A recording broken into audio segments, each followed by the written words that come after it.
শহীদ বুদ্ধিজীবী দিবসে আমরা সকল বুদ্ধিজীবীদের জন্য আল্লাহর কাছে দোয়া করছি। আল্লাহ পাক সুবহানাহু ওয়া তাআলা যেন সকল বুদ্ধিজীবীদেরকে যারা শহীদ হয়েছেন সবাইকে জান্নাতুল ফেরদৌসে মেহমান হিসেবে কবুল করে, আল্লাহুম্মা আমিন। বুদ্ধিজীবীরাই আমাদেরকে সবসময় রাস্তা দেখিয়েছে। মহান মুক্তিযুদ্ধে বুদ্ধিজীবীরা যেভাবে সবাইকে রাস্তা দেখিয়েছে তার উপর ভিত্তি করেই বাংলাদেশের মুক্তিকামী ছাত্র জনতা রাজপথে নেমেছিল এবং সর্বশেষ পাকিস্তানি হানাদার বাহিনী আমাদের বুদ্ধিজীবীদেরকে শহীদ করে আমাদের এই আজাদিকে থামিয়ে দিতে চেয়েছিল, কিন্তু এই আজাদি থামেনি।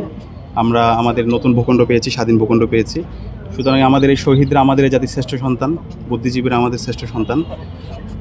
আমাদের স্বাধীন বাংলাদেশে প্রত্যাশা ছিল আমাদের বুদ্ধিজীবীরা যেভাবে আমাদের আজাদির স্বপ্ন দেখতো, নতুন বাংলাদেশের স্বপ্ন দেখতো, ইনসাফের স্বপ্ন দেখতো, স্বাধীন বাংলাদেশে ঠিক সেভাবে যারা বুদ্ধিজীবী হবে তারা সেই লিগাসি মেনটেন করবে। কিন্তু আমরা দেখতে পেয়েছি পরবর্তীতে কিছু বুদ্ধিজীবী তারা ফেসিবাদের পারপাস সার্ভ করেছে। গত 16 বছরে যদি আমরা দেখি, খুনি হাসিনাকে গুম, খুন, আয়নাগর প্রকল্পকে সহযোগিতা করেছিল বুদ্ধিজীবী নামের কিছু তারা যারা ফেসিবাদের পারপাস সার্ভ করেছে।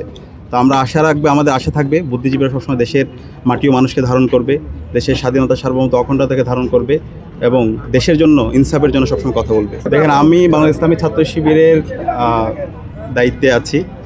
দেশের স্বাধীনতা, সার্বভৌমত্ব, অখণ্ডতার জন্য আমরা সবসময় আপসহীন। আমাদের এই দেশের যারা মুক্তিযোদ্ধারা আছে, আমাদের যারা শহীদরা আছে, তারা হচ্ছে এই জাতির শ্রেষ্ঠ সন্তান। মহান মুক্তিযুদ্ধের মাধ্যমে আমরা স্বাধীন ভূখণ্ড পেয়েছি এবং এই 24-এর মাধ্যমে আমরা দিল্লির আজাদি থেকে আমরা মুক্তি পেয়েছি। সুতরাং এই বাংলাদেশের রাজনীতি করতে হবে, বাংলাদেশকে ধারণ করতে হবে।